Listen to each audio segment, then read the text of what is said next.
They arrived that first day in January, eager to make a difference for their constituents and take what they had said on the campaign trail to each of their respective chambers.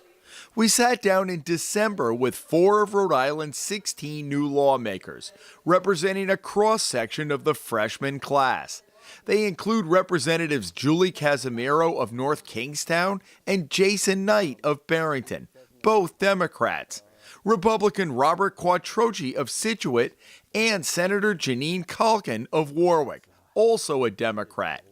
We wanted to know what they know now that they didn't know then. It is a lot of work getting a bill through from your conception to getting it out of committee to getting it to a floor vote and to a Senate vote. It is a lot of process, takes a lot of time. I'm really surprised by how many people are really reliant on government, you know, for necessarily or unnecessarily, just totally reliant on government.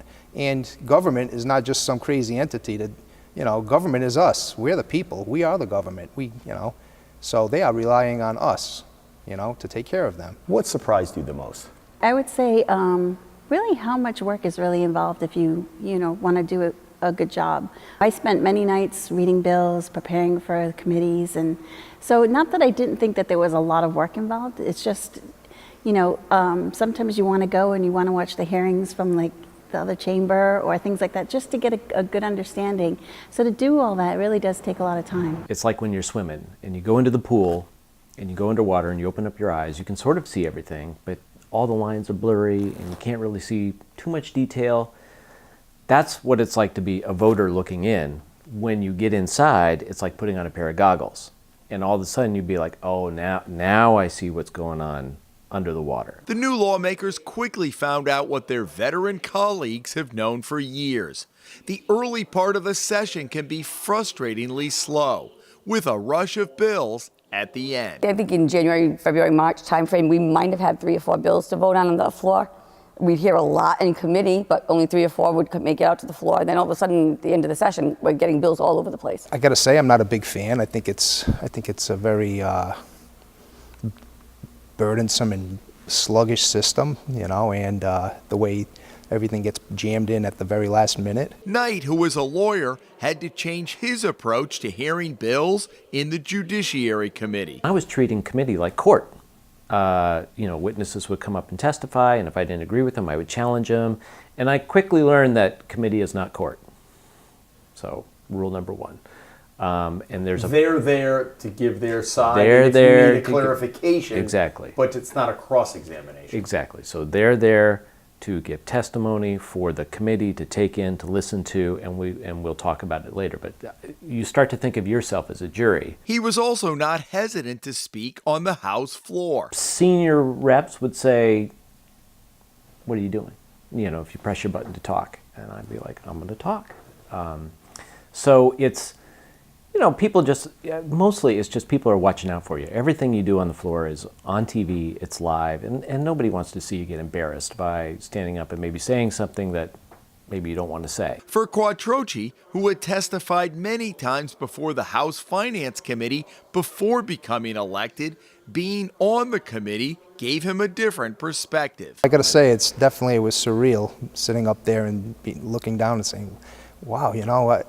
I started there, where these folks are sitting in those chairs and speaking, and I think it gave me a total respect for listening to the people that I was listening to, because I was there, sitting there. We're going to remain in recess.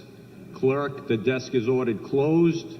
Of course, the session was overshadowed by the events of June 30th, when House Speaker Nicholas Mattiello sent his chamber home, leaving the budget and a score of bills in limbo. I know some of the people who spent hours coming here, once a week, or they knocked on doors all over Rhode Island trying to get these bills to pass.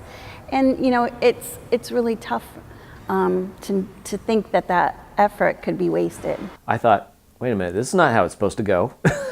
It's not the script they gave us. This is not, I've been watching politics for a long time. This is not how the end of Rhode Island's legislative season happens. And I, frankly, have been, that was June 30th, the weekend, the Friday before the 4th of July weekend, and I've been thinking about it every day since, trying to parse like just what exactly is going on behind the scenes that caused this breakdown between the House and the Senate. As you're driving home, what's going through your mind?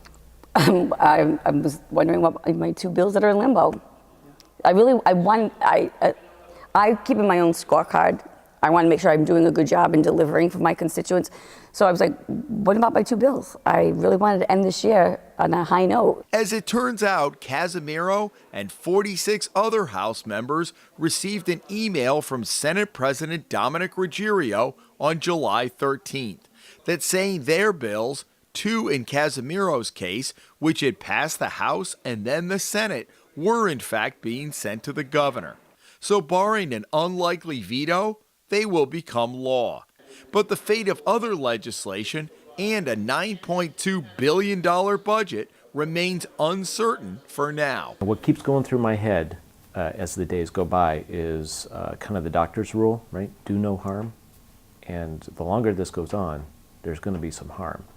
And I would like to get back to the table. Quattrochi said he has no problem with the way the session ended because it means several bills he opposed, including the paid sick time bill and some of the gun control bills, were not passed, nor was a budget that he and other Republicans opposed. We asked all 4 what they learned in 2017 that will help them going into 2018. You have legislative action to try to move the wheels of government to pass legislation, but it's backed up by community action, people who are interested in it to apply pressure to the legislators, and it all has to be undergirded by strong policy ideas. And it's this golden circle of like policy, community activism, and legislative action. That's how things get done, right? And what I do is only 1/3 of that. Did you know that before you went in, or is No.